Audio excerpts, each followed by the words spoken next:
So I'm going to do the same thing. Now here I have this curled petal to work on, so I actually might do that now. So I'm going to go back into the pink because this is a more pinker petal and I want it to be quite dark. There we go, that should be enough. And I'm going to do the same, so watch here, that's all I'm doing. I'm making sure there isn't that much water flowing in, and as soon as there is a bit more water, it's just going to pull the whole thing. Oh, that's the mistake I did. I just touched, I forgot that was the curled part. Okay, so don't do the mistake I've just done. Don't touch it, but I'm going to leave it untouched just halfway. That's okay, you know, mistakes can happen. And sometimes, like I said, you can discover a quite pleasant mistake. So I'm going to do the same thing on the other petals, and I'm going to leave the center, which is this area right here, to the last. So I'm going to do then the next one is going to be this one, like that, and possibly going to go back into the pink and intensify it. So if you want schminke to be very, very saturated colors, you have to kind of paint with the concentration of them when you have barely water added, and that way you can get this super bright color, because otherwise even a little bit of water you add, it kind of very quickly starts to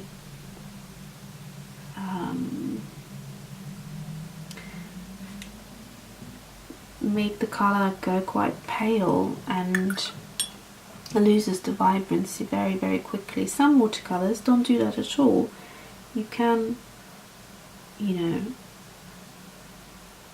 put water, add water, and they're still quite sort of bright, although you can see they're much paler, but they're still on a bright side.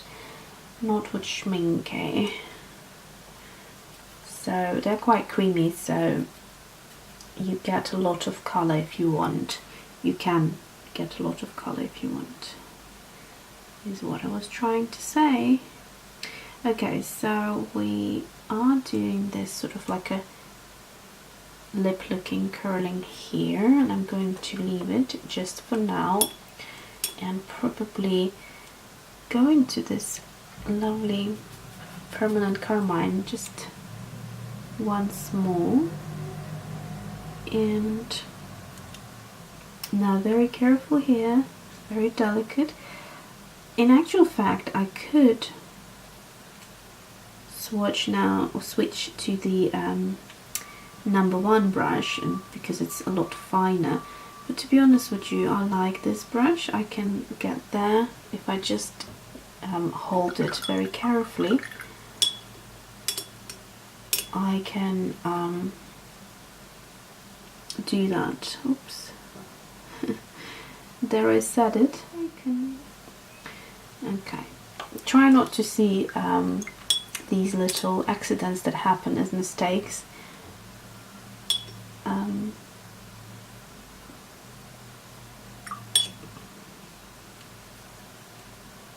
So I'm going to really dry my brush out and hardly touch. Here we go. Okay. I think I'm going to touch it over here. Okay, that works better now. Okay, going back into this color. Now at this point I need to really make sure I'm having a very concentrated mix of watercolor, because like I said, I'm going towards the darkest part. So, and I'm going to just do that.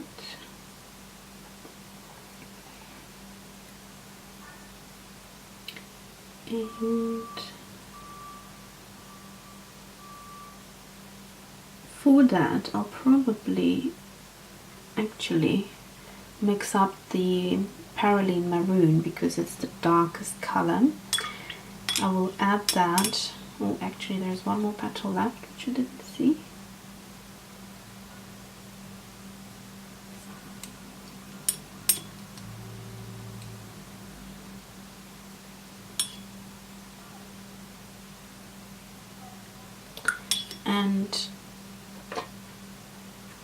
And then I think we should be okay.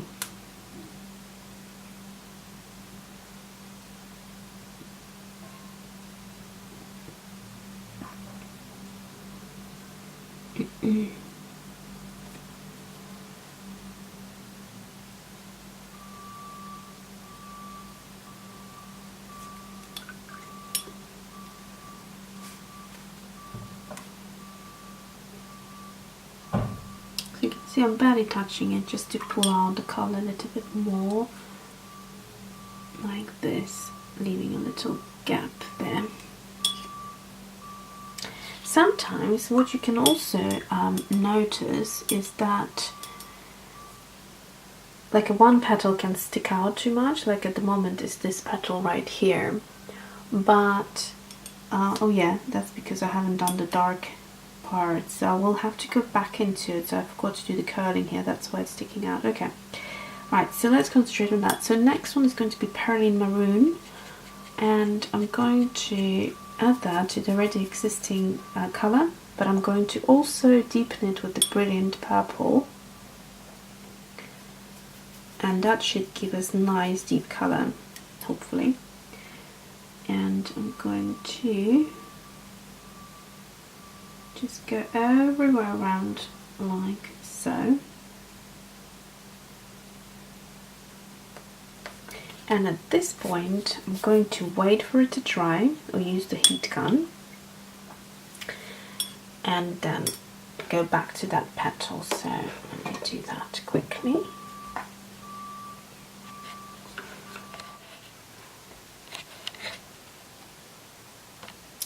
Okay, so I have kind of semi-dried it, and I am actually going to add the transparent yellow because it looks quite nice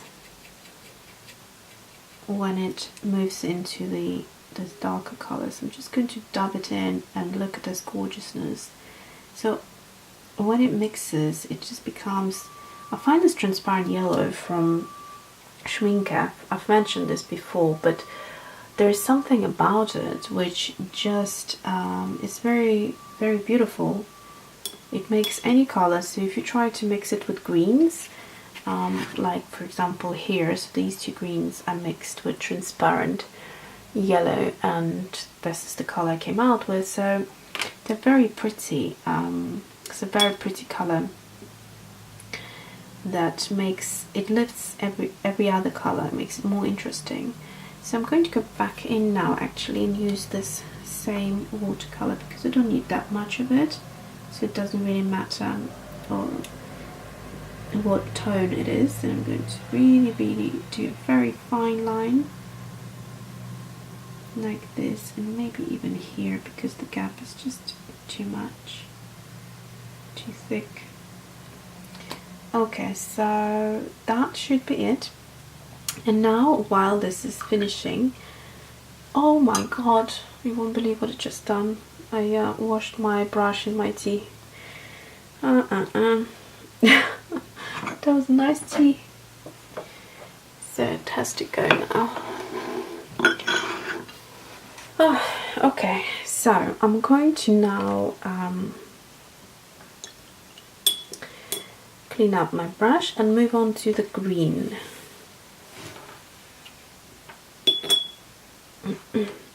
Okay, so I went and actually changed the water because now we're going to go into green, and you want to make sure you have clean water because it was very pink, and if you add, you know, any shade of pink or red with green, it turns to go to this sort of browny kind of tone, and it's not something you want.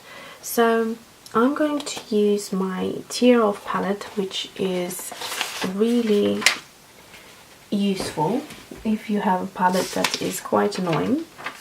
in terms of the size. So I'm just going to rip a small piece of paper. Now the craft mat was fine for pinks because I could kind of guess the color that it would go to. You can see the range is not really, it wouldn't really pull to any particular other color that I didn't want to have here. But on the petals, I do, however, want some I want the exact color that I want. So this is the color I have mixed last time when I've done that video. I'll probably just leave it for you here to see if you want to pause. Actually, I'm just going to hold it up, and if you want you can pause now to have a good look. So today I'm going to use this sap green from Schminke, which I have ordered, but I want to make it a little bit more neutral, and for that I will see what I can do. So I'm going to go straight into that sap green, but it's if I just would use it straight from the pan, it's not the right color. So I'm just going to do that, and then I'm going to add the transparent yellow and see what happens. I haven't tried this before, so let's have a look. Oh, much better. Yeah, that's nice. I'm just going to swatch it right here so that I remember what happens if you add that color. I love this paper. I just love it. Look how beautiful it goes into the watercolor goes into the grooves. This is the extra rough paper that I purchased from Jackson's Art, and I absolutely love it. And that's the same paper I used for the Peony paintings that I told you about for my bedroom. It looks really good on this paper. So here I'm just swatching the sap green as it is.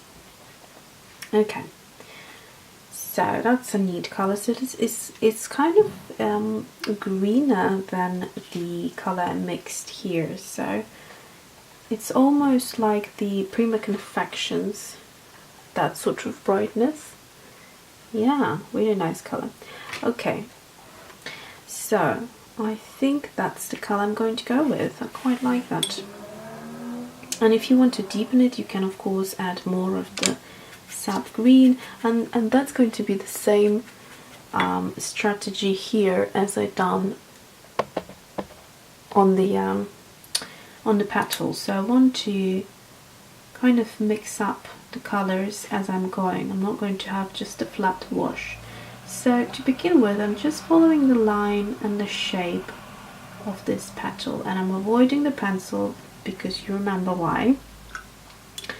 And then I'm going to mix in a bit of yellow and have sort of more kind of like a yellow, and then just be very free-handed with it. Not too much precision there or here. Just enjoy the process, I'd say. A bit more green. And then I'm going to add this green here, which is the Permanent Green Olive, it's called, and that is a darker shade, and that's going to create that bit of a breakdown of colors. Now I want them to blend a little bit. I don't want them to just be kind of one thing and that's it. So I'm going to use water again to help a nice texture happening here. Going to go back into the transparent yellow. That's a nice color now, I can see. Oh yeah, that's my favorite sap green. It's so hard to find a good sap green. Watch my video if you want, where I'm talking about the 8 sap greens that I have in terms of watercolor, and you can maybe it will help you to pick one that you like. So now this mix is a lot more my cup of tea.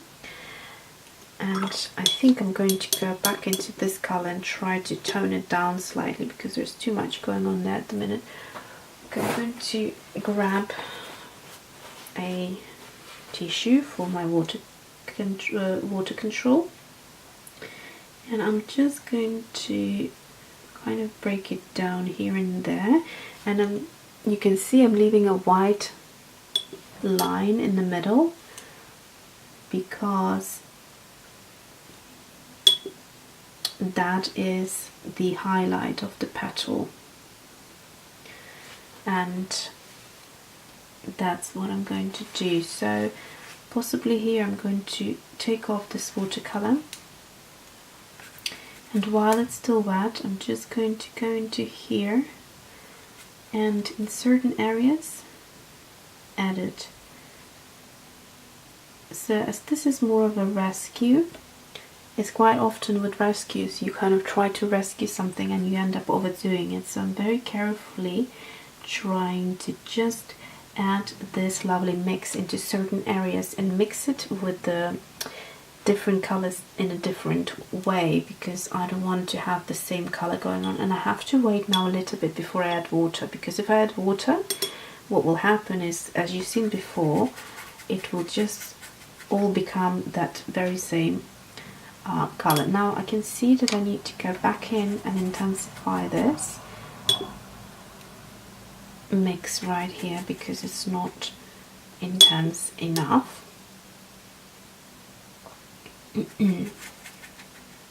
This is too green, a little bit of this darker green, and then we go back into transparent yellow, and that is going to be perfect now.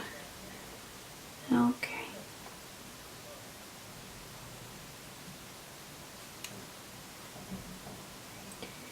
These petals or these leaves look great when you kind of give them a very elongated like this.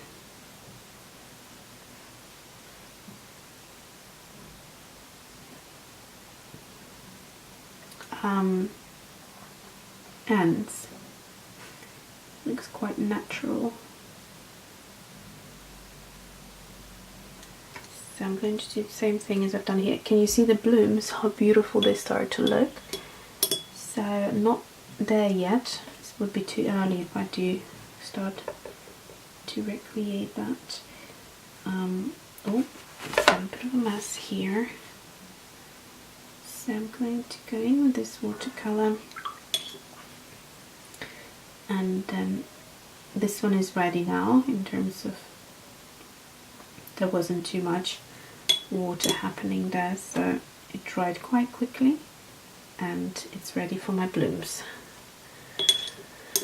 Okay, I'm trying to see if I can lift this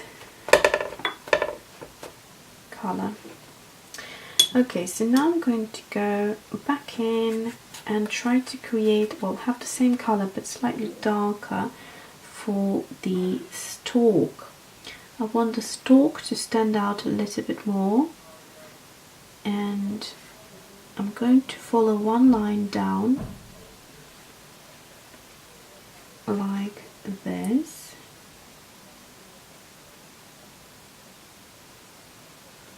There we go. And I want the same color for these little bits that connect to the leaves, but I'm leaving a little gap because I don't want it to be too forced. I'm not afraid of having that look. Some people think it looks unfinished. I personally think that it's better to be unfinished than overdone. So that's just sort of what I like. And I'm going to go into the yellow again and kind of break it down a little bit with this yellow here and there, just to have a bit more interest to the stalk. And at this point I'm kind of ready now to have a brush that sort of is almost dry, and then I'm going to go in, and you can see the edges starting to form. So at that point I'm just going to go in and try to